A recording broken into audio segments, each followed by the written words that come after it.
इस वीडियो में हम लोग बी फार्म 5th सेमेस्टर के सब्जेक्ट मेडिसिनल केमिस्ट्री 2 के फर्स्ट सिंथेसिस डाइफेनहाइड्रामीन के सिंथेसिस को जानेंगे। ये जो डाइफेनहाइड्रामीन का सिंथेसिस है ये यूनिट 1 के टॉपिक एंटीहिस्टामिनिक एजेंट के सब टॉपिक H1 एंटागोनिस्ट में हमें पढ़ना है। डाइफेनहाइड्रामीन का ये स्ट्रक्चर है। फर्दर डाइफेनहाइड्रामीन का टैबलेट आता है, सिरप भी आता है। एंटीहिस्टामिनिक एजेंट में जो टॉपिक H1 एंटागोनिस्ट है इसमें हमें 3 ड्रग के सिंथेसिस को पढ़ना है। फर्स्ट है डाइफेनहाइड्रामीन जो आज हम पढ़ेंगे, सेकेंड है ट्राइपेल्डिन और थर्ड है प्रोमेथाजीन। H1 एंटागोनिस्ट को हम 2 पार्ट में क्लासिफाई करते हैं, फर्स्ट जनरेशन और second generation. First generation H1 antagonist है वो सेंट्रल और पेरिफेरल H1 रिसेप्टर पे बाइंड करके अपना एक्शन शो करता है, इसलिए H1 एंटागोनिस्ट जो फर्स्ट जनरेशन के हैं वो ड्राउजीनेस प्रोड्यूस करते हैं। फर्स्ट जनरेशन H1 एंटागोनिस्ट को इंसोम्निया के ट्रीटमेंट में भी यूज किया जाता है। सेकेंड जनरेशन H1 एंटागोनिस्ट है वो पेरिफेरल H1 रिसेप्टर पे एक्ट करता है। इसका जो एडवांटेज है कि ये सेंट्रल पे बाइंड नहीं करता है, जिसके कारण ये ड्राउजीनेस शो नहीं करता है। इस वीडियो में हम लोग डाइफेनहाइड्रामीन के सिंथेसिस को जानेंगे। उससे पहले हम इंट्रोडक्शन जान लेते हैं डाइफेनहाइड्रामीन का। सिंथेसिस के बाद हम मैकेनिज्म ऑफ एक्शन जानेंगे डाइफेनहाइड्रामीन का। फर्दर एडवर्स इफेक्ट और इंडिकेशन मींस दैट डाइफेनहाइड्रामीन का क्या क्लिनिकल यूज है वो जानेंगे। जैसा मैंने आपको बताया डाइफेनहाइड्रामीन H1 रिसेप्टर एंटागोनिस्ट है, first generation H1 receptor antagonist है। डाइफेनहाइड्रामीन एंटी मस्कर्निक इफेक्ट भी शो करता है। केमिकली जो डाइफेनहाइड्रामीन है वो अमीनो अल्काइल ईथर डेरिवेटिव है। ये डाइफेनहाइड्रामीन का स्ट्रक्चर है, ये IUPAC नेम है डाइफेनहाइड्रामीन का।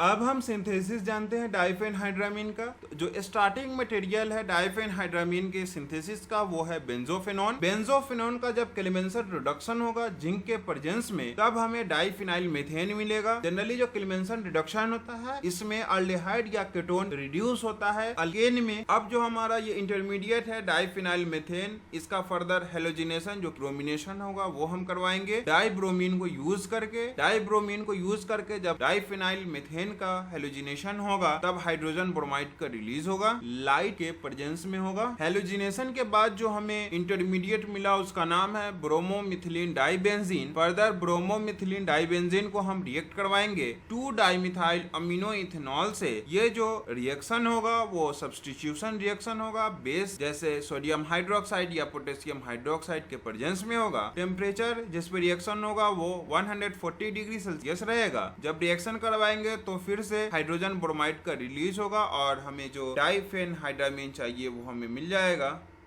इसमें आपको और बहुत आसानी से समझ में आएगा। बेंजोफेनॉन जो स्टार्टिंग मटेरियल है इसको लिए इसका फर्दर क्लेमेंसन रिएक्शन करवाए हम जिंक के प्रेजेंस में, यहाँ से हमें डाइफिनाइल मीथेन मिला। डाइफिनाइल मीथेन का हम फर्दर हेलोजिनेशन जो कि ब्रोमिनेशन होगा वो करवाएंगे डाइब्रोमीन के प्रेजेंस में, तब हाइड्रोजन ब्रोमाइड का रिलीज होगा। फर्दर हमें जो इंटरमीडिएट मिलेगा हेलोजिनेशन के बाद वो ब्रोमोमिथिलीन डाइबेंजीन रहेगा, उसको फर्दर हम रिएक्ट करवाएंगे 2 डाइमिथाइल अमीनो इथेनॉल से। तो ये सब्स्टिट्यूशन रिएक्शन होगा, यहाँ फर्दर हाइड्रोजन ब्रोमाइड का रिलीज होगा। जो रिएक्शन होगा वो बेस के प्रेजेंस में होगा 140 डिग्री सेल्सियस टेम्परेचर पे। यहाँ से हमें रिजल्टेंट हमें जो चाहिए डाइफेनहाइड्रामीन मिलेगा।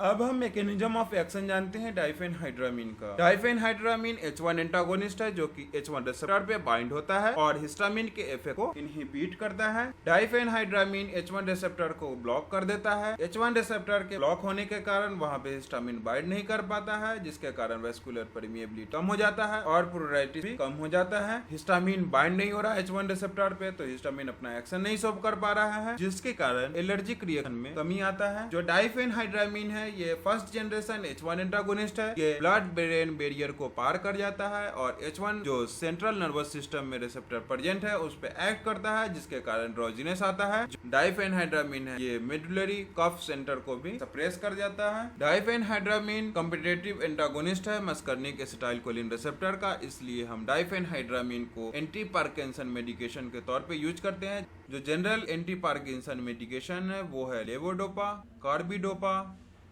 दोनों को हम कॉम्बिनेशन में यूज करते हैं।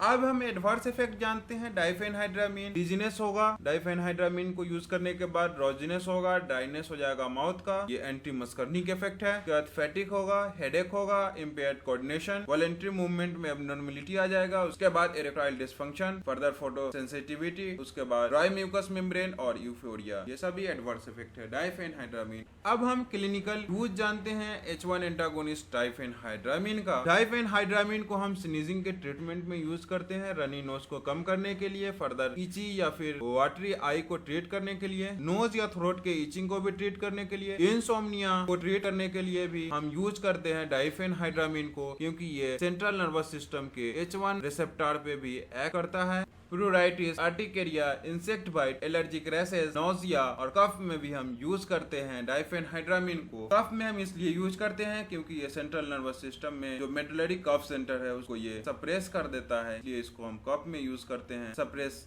The medullary cough centre. ये था आज का हमारा टॉपिक। इस टॉपिक को हमने आसान तरीके से समझा। अगर आपको ये वीडियो पसंद आया तो वीडियो को लाइक करिए, अपने फ्रेंड को शेयर करिए, चैनल पे नए हो तो चैनल को सब्सक्राइब करिए। इस टॉपिक के नोट्स का लिंक आपको डिस्क्रिप्शन में मिल जाएंगे।